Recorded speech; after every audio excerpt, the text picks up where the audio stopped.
ನಮಸ್ಕಾರ ಸ್ನೇಹಿತರೆ, ಮಹಾಚಂದ್ರ ಯೂಟ್ಯೂಬ್ ಚಾನಲ್ಗೆ ತಮ್ಮೆಲ್ಲರಿಗೂ ಆತ್ಮೀಯವಾದಂತಹ ಸ್ವಾಗತ. ಸ್ನೇಹಿತರೆ, ಸರ್ಕಾರಿ ನೌಕರರಿಗೆ, ಅದರಲ್ಲಿ ಇದು ಎಲ್ಲ ನೌಕರರಿಗೂ ಸೇರಿಸ್ದಂಗೆ ಒಂದು ಆದೇಶವನ್ನು ಹೊರಡಿಸಲಾಗಿದೆ. ಅವರ ಸಾಮಾಜಿಕ ಭದ್ರತೆಯ ವ್ಯವಸ್ಥೆಯನ್ನು ಒಂದು ಜಾರಿಗೆ ತರೋದ್ರ ಬಗ್ಗೆ ಮತ್ತು ಅದರ ವಿಸ್ತರಿಸುವುದರ ಬಗ್ಗೆ ಒಂದು ಆದೇಶವನ್ನು ಇಲ್ಲಿ ಹೊರಡಿಸಲಾಗಿದೆ. ಇದು ಪ್ರತಿ ಸರ್ಕಾರಿ ನೌಕರರು ನೋಡಬೇಕಾದಂಥ ಮಹತ್ವದ ಮಾಹಿತಿ ಅಂತಲೇ ಹೇಳ್ಬೋದು. ಇದರಲ್ಲಿ ಬರೀ ನೇರವಾಗಿ ನೇಮಕವಾದಂತಹ ಸರ್ಕಾರಿ ನೌಕರರು ಮಾತ್ರ ಒಳಬರೋದಿಲ್ಲ. ಇದರಲ್ಲಿ ಖಾಯಂ ನೌಕರರು, ಗುತ್ತಿಗೆ ಮತ್ತು ಹೊರಗುತ್ತಿಗೆದಾರ ನೌಕರರು ಮತ್ತು ಅಂಗಸಂಸ್ಥೆಗಳು, ನಿಗಮಗಳಲ್ಲಿ ಕೆಲಸ ಮಾಡ್ತಕ್ಕಂಥ ಪ್ರತಿಯೊಬ್ಬ ನೌಕರರಿಗೂ ಸೇರಿಸಿ ಈ ಆದೇಶವನ್ನು ಹೊರಡಿಸಲಾಗಿದೆ. ಸೊ ಏನಿದೆ ಅಂತ ನೀವು ಮಿಸ್ ಮಾಡ್ದೇ ಈ ವಿಡಿಯೋನ ಸ್ಕಿಪ್ ಮಾಡ್ದೇ ಪೂರ್ತಿಯಾಗಿ ನೋಡಿ.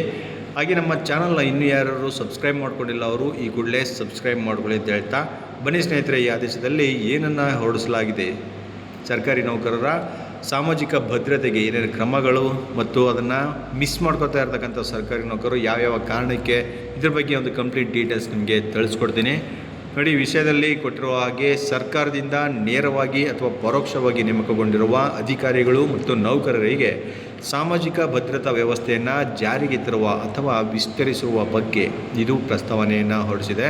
ಪ್ರಸ್ತಾವನೆ ಜೊತೆಗೆ ಒಂದು ಆದೇಶವನ್ನು ಕೂಡ ಹೊರಡಿಸಲಾಗಿದೆ. ಮುಂದೆ ನೋಡೋಣ ಬನ್ನಿ. ಸರ್ಕಾರಿ ಇಲಾಖೆಗಳು, ಸರ್ಕಾರಿ ಸಂಸ್ಥೆಗಳು, ಮಂಡಳಿಗಳು, ನಿಗಮಗಳು ಇತ್ಯಾದಿಗಳಲ್ಲಿ ಇರುವ ಒಟ್ಟು ಉದ್ಯೋಗಿಗಳ ಸಂಖ್ಯೆ 11 ಲಕ್ಷಕ್ಕೂ ಹೆಚ್ಚಿದೆ. ಸೊ ಕರ್ನಾಟಕ ಸರ್ಕಾರವು ಮಾದರಿ ಉದ್ಯೋಗದಾತರಾಗಿ ಸರ್ಕಾರಿ ಮತ್ತು ಇತರ ಸರ್ಕಾರಿ ಅಂಗ ಸಂಸ್ಥೆಗಳ ವಿವಿಧ ಉದ್ಯೋಗಿಗಳಿಗೆ ಖಾಯಂ ಅಥವಾ ಗುತ್ತಿಗೆ ಅಥವಾ ಹೊರಗುತ್ತಿಗೆ ಇತ್ಯಾದಿ ಬರುತ್ತೆ. ಅಲ್ಲಿ ವಿವಿಧ ಕಲ್ಯಾಣ ಕ್ರಮಗಳನ್ನು, ಅಂದರೆ ಅದರಲ್ಲಿ PF, KGID, ESI, ವೈದ್ಯಕೀಯ ಮರುಪಾವತಿ ಇತ್ಯಾದಿಗಳು ಸೇರುತ್ತೆ. ಇದನ್ನು ಪರಿಚಯಿಸುವಲ್ಲಿ ನಿರಂತರವಾಗಿ ಪ್ರಮುಖ ಪಾತ್ರ ವಹಿಸುತ್ತಾ ಬಂದಿರುತ್ತೆ. ಅಧಿಕಾರಿ ಮತ್ತು ನೌಕರರ ಸಾಮಾಜಿಕ ಭದ್ರತೆಯು ಸರ್ಕಾರದ ಪ್ರಮುಖ ವಿಷಯವಾಗಿರುವುದರಿಂದ ಸಾಮಾಜಿಕ ಭದ್ರತೆ ಇದ್ದಲ್ಲಿ ನೌಕರರು ತಮ್ಮ ಸಾಮರ್ಥ್ಯಕ್ಕೆ ತಕ್ಕಂತೆ ಕಾರ್ಯವನ್ನು ನಿರ್ವಹಿಸ್ತಾರೆ.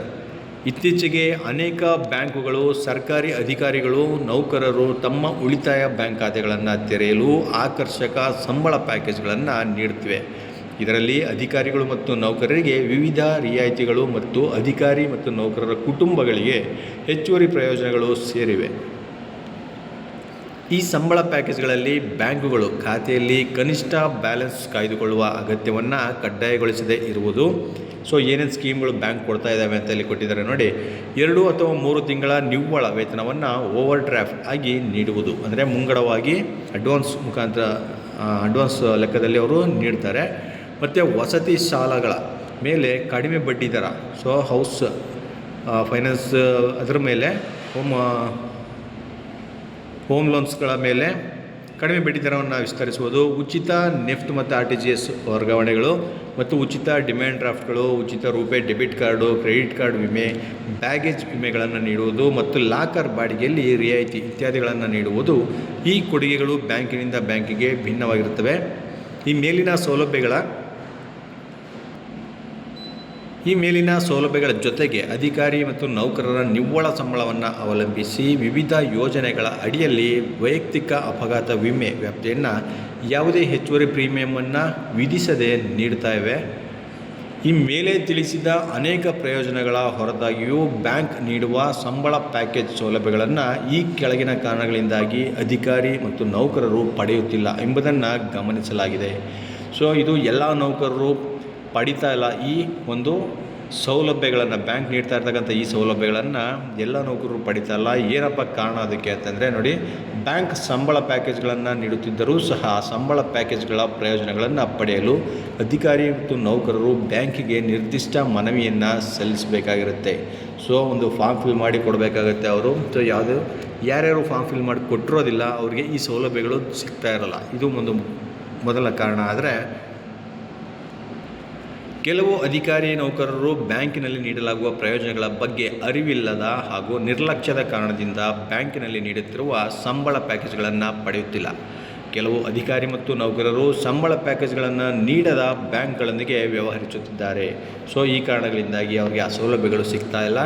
ಇದಲ್ಲದೆ ಸರ್ಕಾರದ ಸಾಮಾಜಿಕ ಭದ್ರತಾ ವಿಮಾ ಯೋಜನೆಗಳಾದ ಪ್ರಧಾನಮಂತ್ರಿ ಜೀವನ್ ಜ್ಯೋತಿ ಬಿಮಾ ಯೋಜನೆ ಮತ್ತು ಪ್ರಧಾನಮಂತ್ರಿ ಸುರಕ್ಷಾ ಬಿಮಾ ಯೋಜನೆ, ಈ ಎರಡು ಕೂಡ ಅಪಘಾತ ವಿಮಾ ಯೋಜನೆಯಾಗಿದ್ದು ನೋಡಿ, ಅತಿ ಕಡಿಮೆ ಪ್ರೀಮಿಯಂನಲ್ಲಿ ಅಂದರೆ 436 + 20 ಅಂದರೆ ತಲಾ 2 ಲಕ್ಷ ವಿಮಾ ಸೌಲಭ್ಯವನ್ನು ಒದಗಿಸುತ್ತೆ.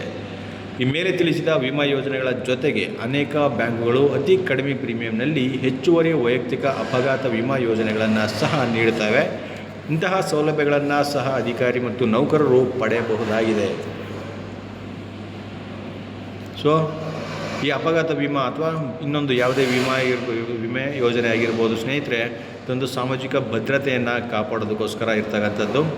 ನೋಡಿ, ದಿನಾಂಕ 30/1/2025 ನಡೆದ ಸಚಿವ ಸಂಪುಟ ಸಭೆಯ ಪ್ರಕರಣ ಸಂಖ್ಯೆ ಇಲ್ಲಿ ಇದರಂತಿದೆ. ಅದರಲ್ಲಿ ತೀರ್ಮಾನಿಸಿದಂತೆ ನೌಕರರ ಮತ್ತು ಅವಲಂಬಿತ ಕುಟುಂಬ ಸದಸ್ಯರ ಹಿತಾಸಕ್ತಿಗಳನ್ನು ರಕ್ಷಿಸುವ ಸಲುವಾಗಿ ವಿವಿಧ ಬ್ಯಾಂಕುಗಳು ಒದಗಿಸುವ ಸಂಬಳ ಪ್ಯಾಕೇಜ್ಗಳ ಅಡಿಯಲ್ಲಿ ಖಾತೆಗಳನ್ನು ತೆರೆಯುವುದು, ಆಯ್ಕೆ ಮಾಡಿಕೊಳ್ಳುವುದನ್ನು ಎಲ್ಲ ಅಧಿಕಾರಿ ಮತ್ತು ನೌಕರರಿಗೆ ಕಡ್ಡಾಯಗೊಳಿಸುವ ಬಗ್ಗೆ ಆದೇಶವನ್ನು ಹೊರಡಿಸಲಾಗಿದೆ. 30/1/2025 ಇದೆ. ಜನವರಿ 30ನೇ ತಾರೀಕು ಈ ಆದೇಶವನ್ನು ಸಚಿವ ಸಂಪುಟ ಸಭೆಯಲ್ಲಿ ಆದೇಶಿಸಲಾಗಿದೆ ಸ್ನೇಹಿತರೆ. ಈ ಹಿನ್ನೆಲೆಯಲ್ಲಿ ಸರ್ಕಾರಿ ಆದೇಶವನ್ನು ಹೊರಡಿಸಲಾಗಿದೆ. ಈ ಕೆಳಕಂಡ ಆದೇಶವನ್ನು ಹೊರಡಿಸಲಾಗಿದೆ. ಏನಪ್ಪ ಆದೇಶ ಅಂತಂದರೆ, ನೋಡಿ, ನೌಕರರ ಹಿತವನ್ನು ಕಾಪಾಡೋದಕ್ಕೋಸ್ಕರ ಈ ಆದೇಶವನ್ನು ಹೊರಡಿಸಿರ್ತಕ್ಕಂಥದ್ದು. ಪ್ರಸ್ತಾವನೆಯಲ್ಲಿ ವಿವರಿಸಿದ ಆದೇಶಗಳ ಅನ್ವಯ ನೀವು ದಿನಾಂಕವನ್ನು ಗಮನಿಸ್ಬೋದು. 21/2/2025 ಇದೇ ಫೆಬ್ರವರಿ 21ರಂದು ಈ ಆದೇಶವನ್ನು ಹೊರಡಿಸಿದೆ. ಈ ಅಂಶಗಳ ಹಿನ್ನೆಲೆ ಹಾಗೂ ಸಚಿವ ಸಂಪುಟ ಸಭೆಯಲ್ಲಿ ತೀರ್ಮಾನಿಸಿದಂತೆ ನೌಕರರ ಮತ್ತು ಅವಲಂಬಿತ ಕುಟುಂಬ ಸದಸ್ಯರ ಹಿತಾಸಕ್ತಿಗಳನ್ನು ರಕ್ಷಿಸುವ ಸಲುವಾಗಿ ಈ ಕೆಳಕಂಡಂತೆ ಆದೇಶಿಸಿದೆ. ಏನಪ್ಪ ಅಂದರೆ, ವಿವಿಧ ಬ್ಯಾಂಕುಗಳು ಒದಗಿಸುವ ಸಂಬಳ ಪ್ಯಾಕೇಜ್ಗಳ ಅಡಿಯಲ್ಲಿ ಖಾತೆಗಳನ್ನು ತೆರೆಯುವುದು ಮತ್ತು ಆಯ್ಕೆ ಮಾಡಿಕೊಳ್ಳುವುದನ್ನು ಎಲ್ಲ ಅಧಿಕಾರಿ ಮತ್ತು ನೌಕರರಿಗೆ, ಅಂದರೆ ಸರ್ಕಾರಿ ಮತ್ತು ಸರ್ಕಾರಿ ಸಂಸ್ಥೆಗಳು ಇತ್ಯಾದಿ ಎಲ್ಲ ಸೇರುತ್ತೆ, ಅವ್ರಿಗೆ ಕಡ್ಡಾಯಗೊಳಿಸಲಾಗಿದೆ. ಮತ್ತು ಬ್ಯಾಂಕ್ಗಳಾಗಿ ಆಗ್ಬೋದು ಅಥವಾ ಅಂಚೆ ಕಚೇರಿಗಳು ನೀಡುವ PMJJBY ಅಂದರೆ ಪ್ರಧಾನಮಂತ್ರಿ ಜೀವನ್ ವಿಮಾ ಯೋಜನೆ ಮತ್ತು ಪ್ರಧಾನಮಂತ್ರಿ ಈ ಎರಡು ಸ್ಕೀಮ್ಗಳನ್ನು, ಇನ್ಶೂರೆನ್ಸ್ ಸ್ಕೀಮ್ಗಳನ್ನು ಅವರ ರಕ್ಷಣೆ ನೋಡಿ ಯೋಜನೆಗಳ ಅಡಿಯಲ್ಲಿ ಸ್ವಯಂ ಪ್ರೇರಿತ ಆಧಾರದ ಮೇಲೆ ವಿಮಾ ರಕ್ಷಣೆಯನ್ನು ಪಡೆಯಲು ಅಧಿಕಾರಿ ಮತ್ತು ನೌಕರರನ್ನು ಸಂಬಂಧಪಟ್ಟ ಇಲಾಖೆ ಪ್ರೋತ್ಸಾಹಿಸಬೇಕು. ಸೊ ಇದೊಂದು ಆದೇಶವನ್ನು ನೀಡಲಾಗಿದೆ. ಹಾಗೆಯೇ ಬ್ಯಾಂಕುಗಳು ನೀಡುವ ವಿವಿಧ ಯೋಜನೆಗಳ ಅಡಿಯಲ್ಲಿ ಸ್ವಯಂ ಪ್ರೇರಿತ ಆಧಾರದ ಮೇಲೆ ವೈಯಕ್ತಿಕ ಅಪಘಾತ ವಿಮಾ ರಕ್ಷಣೆಯನ್ನು ಪಡೆಯಲು ಅಧಿಕಾರಿ ಮತ್ತು ನೌಕರರನ್ನು ಸಂಬಂಧಪಟ್ಟ ಇಲಾಖೆ ಪ್ರೋತ್ಸಾಹಿಸಬೇಕು. ಸೊ ಅಪಘಾತ ವಿಮೆಯನ್ನು ಕೂಡ ಮಾಡಿಸ್ಬೇಕು ಅನ್ನೋದಕ್ಕೆ ಇಲಾಖೆಯವರು ಅವರಲ್ಲಿ ಪ್ರೋತ್ಸಾಹವನ್ನು ನೀಡಬೇಕು. ವಿವಿಧ ಹಂತಗಳಲ್ಲಿರುವ ವೇತನ ಸೆಳೆಯುವ ಅಧಿಕಾರಿ ಅಥವಾ ಹಣ ಸೆಳೆಯುವ ಮತ್ತು ಬಟವಾಡೆ ಮಾಡುವ DDOಗಳು ಈ ಆದೇಶವನ್ನು ಜಾರಿಗೊಳಿಸುವಲ್ಲಿ ಕಚೇರಿ ಮಟ್ಟದಲ್ಲಿ ಜವಾಬ್ದಾರರಾಗಿರುತ್ತಾರೆ. ಮುಂದಿನ 3 ತಿಂಗಳ ಅವಧಿಯಲ್ಲಿ ತಮ್ಮ ಇಲಾಖೆಗಳಲ್ಲಿ ಹಾಗೂ ತಮ್ಮ ಅಧೀನದಲ್ಲಿ ಬರುವ ಕ್ಷೇತ್ರ, ಇಲಾಖೆ ಅಥವಾ ಅಂಗಸಂಸ್ಥೆಗಳಲ್ಲಿ ಕಾರ್ಯನಿರ್ವಹಿಸುತ್ತಿರುವ ಎಲ್ಲ ಅಧಿಕಾರಿ ಮತ್ತು ನೌಕರರು ಸಚಿವ ಸಂಪುಟದ ಆದೇಶದಲ್ಲಿ ಮೇಲೆ ವಿವರಿಸಿದಂತೆ ನೋಂದಾಯಿಸಿಕೊಳ್ಳುವಂತೆ ಇಲಾಖಾ ಮುಖ್ಯಸ್ಥರು ಸೂಕ್ತ ಕ್ರಮ ವಹಿಸುವುದು. 3 ತಿಂಗಳ ಕಾಲಾವಕಾಶವನ್ನು ನೀಡಿದ್ದಾರೆ.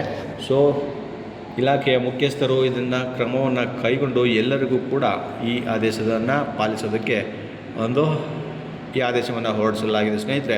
ಸೊ ಇದು ರಾಜ್ಯಪಾಲರ ಆದೇಶಾನುಸಾರ ಈ ಆದೇಶವನ್ನು ಹೊರಡಿಸಲಾಗಿದೆ. ಸೊ ಎಲ್ಲರಿಗೂ ಈ ಬ್ಯಾಂಕ್ಗಳ ಪ್ರಯೋಜನ ಸಿಕ್ತು ಅಂತಂದರೆ ಒಂದು ಸಾಮಾಜಿಕ ಭದ್ರತೆಯನ್ನು ಕಾಪಾಡ್ದಂಗೆ ಆಗುತ್ತೆ. ಒಂದು ಅಪಘಾತ ವಿಮೆ ಆಗಿರ್ಬೋದು ಅಥವಾ ಬೇರೆ ಇನ್ಶೂರೆನ್ಸ್ಗಳು ಯಾವುದೇ ಆಗಿರ್ಬೋದು ಅಥವಾ ಬ್ಯಾಂಕಿಂದ ಸಿಗ್ತಕ್ಕಂಥ ಸೌಲಭ್ಯಗಳು ಪ್ರತಿಯೊಂದು ಕೂಡ ಸರ್ಕಾರಿ ನೌಕರರಿಗೆ ಸಿಗಲಿ ಅನ್ನೋ ಕಾರಣಕ್ಕೆ ಈ ಆದೇಶವನ್ನು ಹೊರಡಿಸಲಾಗಿದೆ ಸ್ನೇಹಿತರೆ.